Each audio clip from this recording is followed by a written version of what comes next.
مدد کن یا معین الدین چشتی اللہم نور قلوبنا بتلاوت القرآن وزین اخلاقنا بالقرآن ونجنا من النار بالقرآن وادخلنا الجنة بالقرآن۔ حضرات محترم، جیسا کہ آپ بخوبی جانتے ہیں کہ ماہ رمضان المبارک کا مبارک مہینہ ہم گزار رہے ہیں، جس کا تیسرا جمعہ الحمدللہ ہم پڑھنے کے لیے یہاں مسجد میں حاضر آئے ہیں۔ اللہ تبارک و تعالی ہماری ان عبادات کو اپنی بارگاہ میں قبول عطا فرمائے، اور جو لوگ روزہ رکھ رہے ہیں اللہ تبارک و تعالی ان کے روزے کو قبول عطا فرمائے، اور جو حضرات کسی بیماری یا کسی مصیبت یا کسی پریشانی کی وجہ سے نہیں رکھ پا رہے ہیں تو اللہ تبارک و تعالی انہیں بیماری سے شفا عطا فرمائے، اور آنے والے دنوں میں انہیں بھی اللہ تبارک و تعالی روزے رکھنے کی توفیق عطا فرمائے۔ حضرات محترم، گئے جمعہ کو بات رکھنی تھی، لیکن اس جمعہ کو میں آپ کے سامنے رکھنا چاہتا ہوں کہ اللہ کے رسول صلی اللہ تعالی علیہ وسلم کی سب سے پیاری بیوی حضرت خدیجہ الکبریٰ یعنی مومنوں کی ماں۔ گئے جمعہ تو ذکر کرنا تھا، لیکن وقت کی تنگی کی وجہ سے بات ادھوری رہ جاتی ہے، باتیں تو بہت کرنے کو رہتی ہیں۔ اللہ تبارک و تعالیٰ قرآن عظیم فرقان حمید میں ارشاد فرماتا ہے یا نساء النبی لستن کأحد من النساء، یعنی جس نبی کی بیویوں، یعنی اللہ تبارک و تعالیٰ اپنے نبی کی تمام بیویوں کو، وائفز کو مخاطب کر کے ارشاد فرماتا ہے کہ اے میرے نبی کی بیویوں تمہاری طرح کسی کی بیوی نہیں ہے۔ یا نساء النبی لستن کأحد من النساء، کہ تمہاری طرح کسی کی بیویاں نہیں، پوری کائنات میں کسی کی بیویاں نہیں ہیں۔ سمجھ میں آئے گی؟ ایک مقام پر اللہ تبارک و تعالیٰ نے ارشاد فرمایا وَأَزْوَاجُهُ أُمَّهَاتُهُمْ، یعنی نبی کی بیویاں مومنوں کی مائیں ہیں۔ کیا فرمایا؟ کہ مومنوں کی مائیں ہیں، یعنی اللہ کے رسول صلی اللہ علیہ وسلم کی جو بیویاں ہیں وہ مومنوں کی مائیں ہیں۔ اب مائیں کس معنی کرتے ہیں؟ ماں کس معنی کرتے ہیں؟ تو مائیں وہ ہماری روحانی مائیں ہیں۔ کیسی مائیں ہیں؟ روحانی مائیں ہیں۔ اور جو ہمارا جو تعلق ہے ان سے ماں کا یہ روحانی تعلق ہے، تو اللہ تبارک و تعالیٰ نے ہمیں انہیں ہماری مائیں قرار دے دیا، اور یوں فرمایا کہ اس کی تفسیر میں، یعنی یہ آیت مبارکہ جو ہے یا نساء النبی لستن کأحد من النساء، یہ آیت مبارکہ ہے۔ اس آیت مبارکہ کی تفسیر بیان کرتے ہوئے مفسرین فرماتے ہیں کہ جب بندہ مر جاتا ہے تو اس کی بیوی کو اجازت ہے کہ وہ عدت گزارنے کے بعد وہ کسی اور سے شادی کر لے، نکاح کر لے۔ جیسے عام آدمی کا اگر انتقال ہو جائے تو اس کی بیوی کو حکم ہے کہ وہ اگر چاہے تو عدت گزارنے کے بعد میں وہ دوسرا نکاح کر سکتی ہے، لیکن یہ نبی کی بیویوں کا خاصہ ہے اور یہ نبیوں کی عظمت ہے کہ ان کی بیویاں ان کے انتقال کے بعد بظاہر دنیا سے چلے جانے کے بعد دوبارہ نکاح نہیں کر سکتی قیامت تک۔ کوئی مرد بھی ان سے دوبارہ نکاح نہیں کر سکتا۔ کیوں؟ کیونکہ اللہ تبارک و تعالیٰ نے وَأَزْوَاجُهُ أُمَّهَاتُهُمْ، کہ وہ ان کی جو عورتیں ہیں یعنی ان کی جو بیویاں ہیں ازواج مطہرات ہیں، وہ مومنوں کی مائیں ہیں، اور ماں سے نکاح کرنا جائز نہیں ہے، حرام ہے۔ اسی لیے اللہ تبارک و تعالیٰ نے حضور کی بیویوں کو مومنوں کی مائیں قرار دے دیا، تو اب کسی کے لیے جائز نہیں کہ وہ حضور کی یعنی نبی کی بیوی سے وہ نکاح کرے، شادی کرے، جائز ہی نہیں ہے، کیونکہ وہ ہماری مائیں ہیں۔ اللہ تبارک و تعالیٰ نے صرف یہ مقام اور یہ خاصہ صرف انبیاء اکرام کے لیے بیان فرمایا اور کسی کے لیے نہیں ہے۔ عام آدمی کی بیوی کا انتقال ہو جائے تو وہ دوسرا نکاح عدت گزارنے کے بعد، اور شوہر کا انتقال ہو جائے تو وہ نکاح کر سکتی ہے دوسرے سے، لیکن یہ نبی کا خاصہ ہے اور یہ نبی کی عظمت کو بیان کرنے والا ہے بہت بڑا الگ یہاں ہے، کوئی بات ہے مطلب جو بیان کرتی ہے کہ نبیوں کا مقام کیا ہے۔ اور اسی کی تفسیر میں ایک اور بات میں آپ کو ذکر بتاتا چلوں کہ حضرت احمد یار خان علیہ رحمہ، مفتی احمد یار خان علیہ رحمہ بیان فرماتے ہیں کہ اسی آیت مبارکہ کی تفسیر میں کہ جو نبی کی بیویاں ہیں ان کو جو نکاح کرنے سے منع کیا گیا کہ وہ انتقال کے بعد نبی کے دنیا سے چلے جانے کے بعد، وصال فرمائے جانے کے بعد وہ کسی اور سے دوبارہ نکاح کیوں نہیں کر سکتی، جائز کیوں نہیں ہے؟ تو اس کی وجہ بیان کرتے ہوئے آپ ارشاد فرماتے ہیں اس لیے جائز نہیں ہے کہ عورت کو حکم اس وقت ہوتا ہے نکاح کا، دوسرا نکاح کا، کہ جب آدمی مر جائے دوسرا نکاح ہوتا ہے، لیکن یہاں پر انبیاء کرام تو زندہ ہیں اور زندہ کی موجودگی میں دوسرا نکاح عورت کر ہی نہیں سکتی. انبیاء کرام زندہ ہے. اللہ کے رسول صلی اللہ علیہ وسلم نے خود حدیث پاک میں ارشاد فرمایا ان اللہ حرم علی الارض ان تأکل اجساد الانبیاء فنبی اللہ حی یرزق. اللہ کے رسول صلی اللہ علیہ وسلم نے مسلم شریف میں ارشاد فرمایا کہ انبیاء کرام مرنے کے بعد بھی زندہ ہے. وہ کس طرح کے اللہ تبارک و تعالیٰ نے زمین کے اوپر حرام کر دیا ہے کہ وہ نبی کے جسم کو کھائے. نبی کے جسموں کو کھانا اس زمین پر حرام کر دیا ہے. فنبی اللہ حی، اللہ کے رسول ارشاد فرماتے ہیں تو نبی اکرام نبی کریم صلی اللہ علیہ وسلم انبیاء کرام اپنی قبروں میں زندہ ہے. اور آگے ارشاد فرماتے ہیں وَيُرْزَقُ، اور قبر میں رزق بھی دیے جاتے ہیں. ان کو قبر میں رزق بھی دیا جاتا ہے. اور اللہ کے رسول صلی اللہ علیہ وسلم ارشاد فرماتے ہیں کہ وہ قبر میں نمازیں بھی پڑھتے ہیں. انبیاء کرام اپنی قبروں میں نمازیں بھی پڑھتے ہیں. اللہ کے رسول صلی اللہ علیہ وسلم معراج کی رات جب شب معراج آپ گئے تھے سیر کے لیے تو آپ نے دیکھا جب آپ کا گزر حضرت موسیٰ علیہ السلام کی قبر سے ہوا تو آپ نے دیکھا کہ موسیٰ علیہ السلام اپنی قبر میں کھڑے ہو کر کے نماز پڑھ رہے تھے. کیا حضرت موسیٰ علیہ السلام اپنی قبر میں نماز پڑھ رہے تھے کھڑے ہو کر کے. اور ایک اور میں آپ کو اس کا جواب دیتا چلوں کہ اللہ کے رسول صلی اللہ علیہ وسلم تو شب معراج مکہ سے جب وہاں پہنچے, کہاں پر, بیت المقدس پہنچے, تو وہاں پر تمام انبیاء کرام جو حضور سے پہلے گزر چکے تمام انبیاء کرام وہاں پر موجود تھے. اور اللہ کے رسول صلی اللہ علیہ وسلم نے تمام انبیاء کرام کو نماز پڑھائی تھی. آپ امام تھے اس وقت, وہ تمام دیگر انبیاء کرام حضور کے علاوہ آپ کے مقتدی تھے. تو تمام انبیاء کرام جب دنیا سے چلے گئے اس کے باوجود وہ نماز پڑھ رہے ہیں حضور کے پیچھے. تو جب سارے نبی زندہ ہے تو جو نبیوں کا سردار ہے وہ کیوں کر کیسے دنیا سے جا سکتا ہے؟ وہ تو بالخصوص زندہ ہے کہ نہیں؟ کہ اللہ کے رسول صلی اللہ علیہ وسلم زندہ ہے, بالکل ہے. یہ ہمارا عقیدہ ہے. اگر کوئی شخص کہے کہ حضور مر کر کے مٹی میں مل گئے تو پھر اس کو ملا دو مٹی میں, ٹھیک ہے. اگر کوئی ایسا کہے آپ کے سامنے کہ حضور مر کر کے مٹی میں مل گئے تو آپ کے اوپر حق بنتا ہے کہ آپ اس کو مٹی میں ملا دیں. سمجھ میں آ رہی نہیں آ رہی؟ ورنہ پھر ایمان کسی کام کا نہیں ہے. ایمان یہ ایمان ہی نہیں ہے. حضور کے بغیر ایمان کیسے ممکن ہو سکتا ہے؟ حضور کے بغیر ایمان ہی نہیں ہے. جو صرف اللہ کی عبادت کرے, اللہ ہی کو جانے, صرف اللہ ہی رزق دیتا ہے, صرف اللہ ہی سب کچھ کرتا ہے, صرف تو اللہ ہی کرتا ہے, تو پھر حضور کسی لیے ہے؟ اللہ کے حضور کا مقام حضور کو دنیا میں کیوں بھیجا؟ بلکہ پوری کائنات کو اللہ تبارک و تعالیٰ نے حضور کے وسیلے سے پیدا فرمایا. اور خود فرمایا آپ تبارک و تعالیٰ نے, اے محبوب اگر تجھے پیدا کرنا مقصود نہ ہوتا, اگر میں تجھے پیدا نہ کرتا تو یہ کائنات ہی پسند آتا ہے. یہ کائنات تو صرف تیرے لیے بسائی ہے. تو بتاؤ اس نبی کے بارے میں اگر کوئی یہ کہے کہ وہ مر کر کے مٹی میں مل گئے, ہاں یہ ہمارا عقیدہ, ہمارا یہ بھی ہے. کوئی یہ نہ کہے کہ اپنے اکرام کو موت ہی نہیں آتی, موت تو آتی ہے لیکن صرف ایک اجل کے لیے, ایک وقت کے لیے آدم کے قدموں کو چھوتی ہے, بوسہ دے کے چلے جاتی ہے. موت آئی, قدموں کو بوسہ دیا, برکت حاصل کی موت نے حضور کے قدموں سے لپٹ کر کے, اور پھر چلی گئی. اور پھر ہمیشہ کے لیے حضور زندہ ہے اور قبر میں رزق بھی دیے جاتے ہیں اور انبیاء کرام اپنی قبروں میں نماز بھی پڑھتے ہیں. یہ ہمارا عقیدہ, اس بات کو یاد رکھیں آپ حضرات. اور اللہ کے رسول صلی اللہ علیہ وسلم نے ارشاد فرمایا کہ جنتی عورتوں میں جو سب سے زیادہ مرتبے والی, تمام عورتوں میں سب سے زیادہ مرتبے والی 4 عورتوں کا ذکر اللہ کے رسول صلی اللہ علیہ وسلم نے ارشاد فرمایا. ان 4 عورتوں میں سے سب سے پہلا ذکر حضرت خدیجہ الکبریٰ رضی اللہ تعالی عنہا ہے. کہ اللہ کے رسول صلی اللہ علیہ وسلم کی جو سب سے پہلی بیوی ہے وہ جنت میں تمام عورتوں میں سب سے افضل و اعلیٰ ہے. کون ہے؟ حضرت خدیجہ الکبریٰ رضی اللہ تعالی عنہا. اور اس کے بعد دوسرے نمبر پر حضرت فاطمہ الزہرا رضی اللہ تعالی عنہا, حضور کی پیاری بیٹی. بتاؤ, ماں بھی جنت کی عورتوں کی سب سے افضل عورت, عورتوں میں سب سے افضل عورت, اس کے بعد بیٹی سب سے افضل عورت.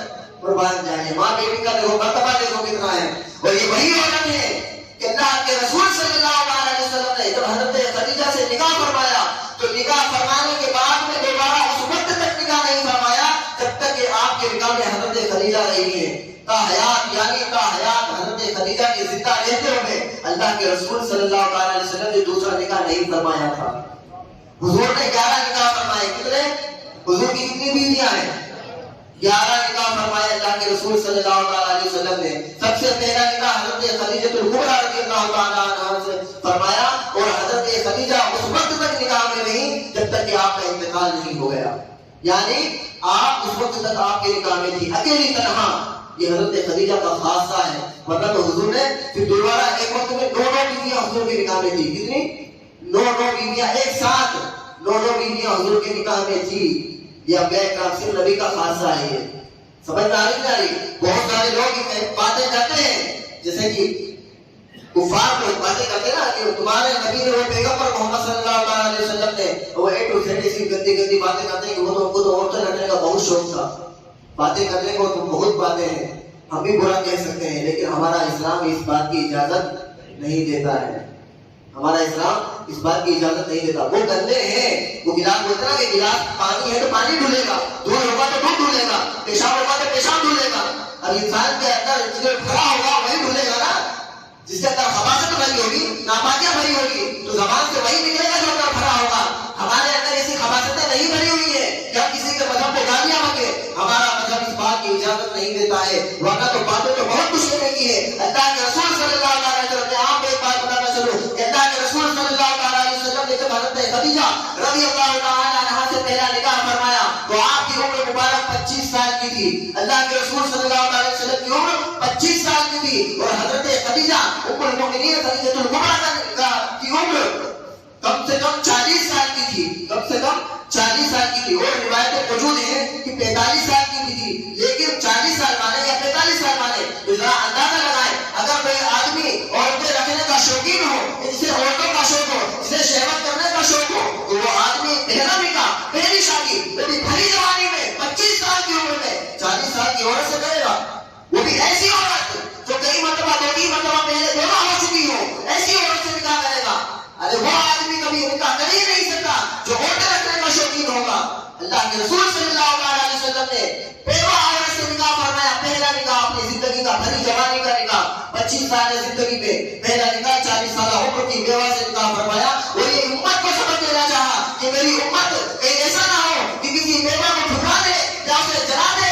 یہ پرانا عرب کا رواج تھا کہ جو عورت بیوہ ہو جاتی تھی اسے جلا دیا جاتا تھا، اسے بہت منحوس سمجھا جاتا تھا، اسے کوٹری میں بند کر دیا جاتا تھا، لیکن اللہ کے رسول صلی اللہ علیہ وسلم نے 25 سال کی بھری جوانی میں ایک 40 سالہ بیوہ سے نکاح فرما کر یہ امت کو درس دیا کہ کوئی میری امت کی کسی بیوہ کو کوئی اس طریقے کا نہ کہے، کوئی اس کو منحوس نہ کہے، کوئی کوٹری میں بند نہ کرے، کوئی اسے جلا نہ دے۔ آپ سے میں محمد صلی اللہ علیہ وسلم میں تمہیں درس دیتا ہوں کہ بیوہ کے ساتھ کیا سلوک کیا جاتا ہے۔ بھری جوانی میں اللہ کے رسول صلی اللہ علیہ وسلم نے بیوہ سے نکاح کر کے یہ درس دیا ہم لوگوں کو۔ ورنہ اگر کوئی آدمی شوقین ہو عورت رکھنے کا تو وہ 18 سال 20 سال 25 سال کی بھری جوانی میں اپنے برابر کی عمر کی لڑکی تلاشتا ہے یا اپنی عمر سے چھوٹی لڑکی تلاشتا ہے، اتنی 40 سالہ بیوہ سے نکاح نہیں کرتا ہے۔ بدبخت لوگ جو حضور کی شان میں نادیدہ کریمان کہتے ہیں ان کو جواب دینا چاہیے اس بات کا کہ میرے رسول نے کس طریقے سے نکاح فرمایا اور کس عمر میں کس نکاح فرمایا۔ اور حضرت خدیجہ کب تک میرے حضور کے نکاح میں رہی؟ 40 سالہ والی عورت حضور کے نکاح میں کب تک رہی؟ جب حضور صلی اللہ علیہ وسلم جب حضرت خدیجہ کا جب تک یہ انتقال نہیں ہو گیا، جب تک کہ اس کے بعد اللہ کے رسول صلی اللہ علیہ وسلم نے دوسرا نکاح فرمایا، اور یہ وہ عورت تھی جن کا ذکر اللہ کے رسول صلی اللہ علیہ وسلم ان کے دنیا سے چلے جانے کے بعد بھی دوسری عورتوں کے سامنے کیا کرتے تھے اور اکثر آپریشن کیا کرتے تھے، اور جب بھی حضرت خدیجہ کا ذکر آتا تھا تو اللہ کے رسول صلی اللہ علیہ وسلم کی آنکھوں میں آنسو آ جایا کرتے تھے۔ وہ دوسری عورتوں کے سامنے ذکر کرتے تھے کہ خدیجہ ایسی تھی، خدیجہ ایسی تھی، خدیجہ ویسی تھی، تو ایک مرتبہ حضرت عائشہ صدیقہ عورتوں کا ہوتا ہے وہ اپنی شوہرت کا ذکر برداشت نہیں کرتی ہے، جیسے میری موجودگی میں کیسے ہو سکتا ہے وہ دوسری عورت کا ذکر کرتے آدمی، ہمت کیسے ہوگی تمہاری؟ تو ہوتا ہے عورت کا فطرت کا مزاج ہوتا ہے ایسا۔ تو حضرت عائشہ صدیقہ رضی اللہ تعالیٰ عنہا آپ کے سامنے اللہ کے رسول صلی اللہ علیہ وسلم بارہا حضرت خدیجہ کا ذکر کیا کرتے تھے، تو ایک مرتبہ حضرت عائشہ نے پوچھا یا رسول اللہ آخر ایسی کون سی بات ہے، ایسی کیا بات ہے جو آپ اتنا ذکر کرتے ہو حضرت خدیجہ کا، کیا معاملہ ہے؟ تو کہا کہ وہ خدیجہ سے بہتر کوئی عورت نہیں میری۔ کیا فرمایا؟ تب عورت سبھی اچھی ہے لیکن حضور نے خود ارشاد فرمایا، عورتوں کے سامنے فرمایا کہ خدیجہ جیسی کوئی عورت نہیں میری، خدیجہ جیسی کوئی بیوی نہیں میری، جو خدیجہ کے اندر جو بات کی وہ کسی اور کے اندر نہیں ہے۔ کیونکہ جب کفار قریش نے مجھے چھٹایا، جب جو میرا ساتھ دے رہی تھی، اس نے کہا تھا صدقت یا رسول اللہ، آپ نے سچ فرمایا یا رسول اللہ. جب پورا عرب چھٹا رہا تھا تو خدیجہ میرا اقرار کر رہی تھی. اور یہ نہیں بلکہ حضرت خدیجہ وہ عورت ہے مکہ کی جسے ملکۃ العرب کہا جاتا ہے. ملکۃ العرب کسے کہا جاتا ہے؟ جو ملکہ عرب یعنی عرب کی سردار تھی. وہ اتنا مال و دولت تھا آپ کے پاس میں، اتنا رئیسہ عرب تھی، وہ بہت بڑی رئیسہ تھی، بہت بڑی ملکہ تھی آپ. لیکن جب حضور کے نکاح میں آئی تو سارا کے سارا مال حضور کے قدموں کے نشاور کر دیا. آج سے یہ سارا مال یا رسول اللہ آپ کا ہے. لیکن آج کل کیا ہوتا ہے، کوئی عورت اپنے گھر سے کوئی کر کے لے آئے تو پھر اس کا تو جنازہ نکل جاتا ہے. ذرا ذرا کی بات ہے، میرے گھر میں میرا باپ تو اتنا لاتا ہے میرے لیے، میرا باپ تو میرے لیے اتنا کرتا ہے، تم کیا کر رہے ہو میرے لیے؟ ارے جب اتنا ہی میرا باپ کر رہا تھا تو میرے باپ نے مجھ سے نکاح کیوں کروایا؟ پھر ہوتا ہی نہیں ہوتا، جواب دینا چاہیے نا. بلکہ تاریخ کی جو ہمیں سیرت پڑھنا چاہیے. تمام جو حضور کی تمام بیویاں ہیں، یہ تمام چیزیں ہمارے لیے تو ہیں. ان کو پڑھ کر سبق حاصل کرو کہ حضور کی بیویاں کی ایماندار تھی لیکن گھر میں کس طریقے سے صبر کیا کرتی تھی. میں آپ کو بتاؤں کہ اللہ کے رسول صلی اللہ علیہ وسلم جب آپ غار حرا میں جب آپ وہاں جا کر کے عبادت کیا کرتے تھے، آپ کے دل میں شوق پیدا ہوا تو آپ تنہائی میں جا کر کے غار حرا، ہمارے حجاج کرام حاجی لوگوں نے دیکھا ہوگا کہ غار حرا کسی پہاڑی پر ہے اور کسی پتھروں کے اندر بنی ہوئی غار ہے. اللہ کے رسول صلی اللہ علیہ وسلم عرب کی گرمی میں ایسی جگہ پر جا کر کے عبادت کیا کرتے تھے، اللہ کا ذکر کیا کرتے تھے. لیکن اسی گرمی کے اندر حضرت خدیجہ الکبریٰ وہی عورت اللہ کے رسول صلی اللہ علیہ وسلم کی لاڈلی حضرت خدیجہ الکبریٰ رضی اللہ تعالی عنہا، اتنی بڑی ملکۃ العرب تھی، رئیسہ عرب تھی، وہ عرب کی رئیسہ تھی. لیکن اس کے باوجود 3 ٹائم کا کھانا بنا کر کے وہاں پہاڑی پر حضور کی بارگاہ میں لے کر کے جایا کرتی تھی. اتنی بڑی اتنی گرمی دھوپ میں 3 ٹائم کا کھانا وہاں پر پہنچایا کرتی تھی حضرت خدیجہ الکبریٰ رضی اللہ تعالی عنہا. اور آج کل عورتیں اپنے آپ کو بہت بڑی سمجھتی ہیں، ایسا نہیں کرنا چاہیے. ہمیں یہ سامان حضور کی جو سیرت ہے، اس کی واجب جو زندگی ہے، یہ میرے لائف میں جو میرے ٹائم ہے حضور کی میرے ٹائم، اس کو پڑھنا چاہیے اور سبق حاصل کرنا چاہیے. اس کا یہ مطلب بھی نہیں کہ صرف عورت کے اوپر ہی الزام لگایا جائے کہ عورت ہی بری ہے. آدمی بھی تو برا ہو سکتا ہے. آدمی کو بھی چاہیے کہ وہ حضور جیسے اپنے آپ کو ڈھالے اور عورت کو چاہیے کہ وہ حضرت خدیجہ کی طرح اپنے آپ کو ڈھالے. جب آپ اس طریقے کا گھر میں رویہ رکھیں گے تو پھر گھر میں کبھی جھگڑے کی نوبت ہی نہیں آئے گی. اور پھر آپ جب عورت چلی بھی جائے گی نا دنیا سے تو اس کے بعد میں تو ذکر کرتے رہو گے کہ میری فلاں عورت بڑی پیاری عورت تھی. ایسا معاملہ ہوگا. اور خود اللہ کے رسول صلی اللہ علیہ وسلم کی اس دیواجی زندگی آپ جب آپ مطالعہ کریں گے تو ایک مرتبہ اللہ کے رسول صلی اللہ علیہ وسلم گھر میں تشریف لائے اور آواز لگائی، اے عائشہ کہاں پر ہو؟ جب آدمی گھر میں آتا ہے تو عورت آواز لگاتا ہے فلاں کہاں پر ہے، عورت کا نام ہی نہیں لیتا آدمی کہ نکاح نہیں ٹوٹ گیا ہے نا. ایسا نہیں ہے. عورت کا نام لے کر بھی پکارا جا سکتا ہے جبکہ وہ آپ سے عمر میں چھوٹی ہو تو آپ بلا سکتے ہیں محبت میں فلاں نام ہے تو نام لے کر کے پکار سکتے ہیں. عورت بھی آدمی کا نام لے سکتی ہے، اس سے بھی نکاح نہیں ٹوٹتا. وہی عوام میں مشہور ہے بولتے کہ نکاح ٹوٹ جاتا آدمی کا نام لینے سے. ارے ادھر آئیے فلاں، ارے بیٹے اس کے ابو ادھر آئیے فلاں، بیٹے کا نام لے کے پکارتی شوہر کو، یہ بھی غلط ہے. بلائی محبت سے بلا سکتی ہے لیکن شوہر کا نام لینے سے نکاح نہیں ٹوٹتا ہے، نہ ہی عورت کا نام لینے سے نکاح میں کوئی خرابی آتی ہے. ٹھیک ہے، اس بات کو یاد رکھیں. اللہ کے رسول صلی اللہ علیہ وسلم گھر میں تشریف لائے اور آپ نے آواز لگائی، اے عائشہ کہاں پر ہو؟ تو حضرت عائشہ پر کرتی ہے، یا رسول اللہ صلی اللہ علیہ وسلم میں صحن میں بیٹھی ہوں اور پانی پی رہی ہوں. کیا کہا؟ صحن میں بیٹھ کر کے، یعنی اوڈلا جس کو کہتے ہیں، اوڈلے میں بیٹھ کر کے پانی پی رہی ہوں. تو کہا کہ پانی پی رہی ہو تو جتنا پی چکی ہے اتنا پی لیا، اب جتنا باقی ہے میں پینا چاہتا ہوں. کیا فرمایا؟ میں پینا چاہتا ہوں. تو حضرت عائشہ صدیقہ نے جیسے ہی سنا کہ حضور کو بھی طلب ہے پانی کی تو آپ نے جو منہ سے پیالہ لگانے والی تھی تھوڑا تو پی چکی، لیکن اب دوبارہ جب منہ سے لگانے والی تھی روک دیا، حضور کے سامنے پیش کر دیا، یا رسول اللہ یہ لیجیے، آپ نے طلب ہے آپ پانی پی لیجیے. لیکن پیش کرتے کرتے دل میں خیال آیا کہ یہ تو میرا جھوٹا پانی ہے. خیال آتا ہے نا، ارے تو میرا جھوٹا کو دوسرا میں ملا دیتی ہوں آپ کو. نہیں، تو اللہ کے رسول صلی اللہ علیہ وسلم نے ارشاد فرمایا، اے عائشہ یہ تمہارا جھوٹا پانی ہے، اچھی بات ہے، ذرا یہ بھی بتاؤ کہ تم نے کہاں ہونٹ لگائے تھے پیالے میں، میں وہیں سے ہونٹ لگا کر کے پانی پینا چاہتا ہوں. یہ طریقہ ہونا چاہیے ہمارا گھروں کے اندر. یہ نہیں کہ عورت کے ساتھ بد کلامی سے پیش آئے، بدتمیزی سے پیش آئے. اگر چھوٹے گھر کی ہو، پڑھی لکھی نہیں ہے، جاہلہ عورت ہو تو اس کے ساتھ بدتمیزی سے پیش نہ آیا کرو، بلکہ اس کے ساتھ بھی ویسا ہی رویہ رکھو جیسا اللہ کے رسول نے حضرت عائشہ کے ساتھ میں رکھا، اللہ کے رسول نے جس حضرت خدیجہ کے ساتھ میں رکھا. آپ کو ویسا ہی برتاؤ رکھنا چاہیے، چاہے آپ کی عورت پڑھی لکھی ہو یا نہ ہو، چاہے وہ کسی چیز کا